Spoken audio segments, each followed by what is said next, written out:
Cemre! Sen kal.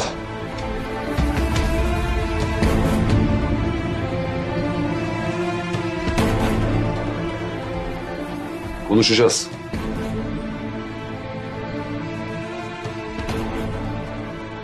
Oğlum acelesi ne? Daha sonra konuşuruz. Cemre ile. Ve şimdi konuşacağız.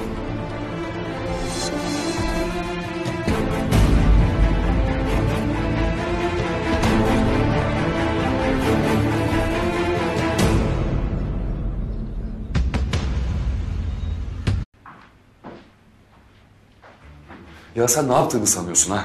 Ne yaptığını sanıyorsun? Nasıl olur da Reyhan'a bunu yaparsın?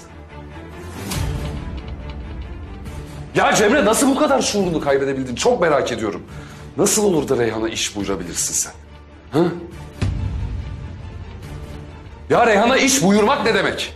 Hatırladıkça deli oluyorum Cemre. Deli oluyorum. Ben kötü bir şey yapmak istememiştim ki.